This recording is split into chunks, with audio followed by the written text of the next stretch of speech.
മക്കളെ നമ്മൾ മലപ്പുറം ടൗണിൽ നിന്ന് 2.5 കിലോമീറ്റർ ഇങ്ങോട്ട് ഓടി വന്നു. അപ്പോൾ മുണ്ടക്കോട് തറ സ്ഥലത്ത് ഒരു വീട് കണ്ടെൻ്റെ പൊന്നുമക്കളെ നിങ്ങളോട് പറയാം. 24 സെന്റ് സ്ഥലത്താട്ടാ വീട് നിൽക്കുന്നത്. അടിപൊളി കീടിലും വീടാണ്. വെറുതെ അങ്ങോട്ട് പറയണല്ലേട്ടാ. ഇതിലുള്ളത് എങ്ങനെയാ വെച്ചാൽ 3 റൂംസ് ഉണ്ട്. പക്ഷെ 1 ലിവിങ് ആയിട്ടാട്ടോ ഉപയോഗിക്കുന്നത്.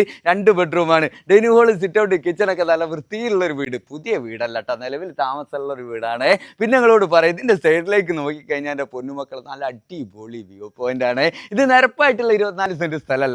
കുറച്ച് ഭാഗം റോഡിനോട് ചേർന്നിട്ട് കുറച്ച് കയറിയിട്ട് നിൽക്കുന്നുണ്ട്. അതുകൊണ്ട് എന്താണ് അതിൽ നിങ്ങൾക്ക് 2 പീഡിയ റൂമൊക്കെ വെച്ചിട്ട് അങ്ങനെ വാടക വാങ്ങാനും പറ്റും. എന്ന് വെച്ചാൽ വരുമാനം കൂടിയിട്ട് കിട്ടുന്ന അടിപൊളി സ്പോട്ടിന് നമ്മളെ മുതലാളി ചോദിക്കേണ്ട റേറ്റ് ആണെങ്കിലും അതാണെങ്കിൽ കേൾക്കേണ്ടി എത്ര 75 ലക്ഷം റുപ്യ ആട്ടോ ചോദിക്കണത്. നെഗോഷ്യബിളാണ്, ചെറുതായിട്ട് കുറയാനൊക്കെ ഉണ്ടാവും. 24 സെന്റ് സ്ഥലം വീടും കൂടിയിട്ടുള്ള റേറ്റ് ആട്ടോ ചോദിക്കണത്. അപ്പോൾ ആവശ്യക്കാരുണ്ടെങ്കിൽ ഇപ്പം തന്നെ ഡയറക്റ്റ് ഓണറെ നമ്പറിലേക്ക് വിളിച്ചോളി. മൂപ്പര് കാര്യങ്ങളൊക്കെ പറഞ്ഞിട്ടാ. പിന്നെ വെള്ളത്തിൻ്റെ കാര്യം പറയുകയാണെങ്കിൽ കിണറുണ്ട്, പക്ഷേ ഇതിലേക്ക് മാത്രമായിട്ടുള്ള കിണർ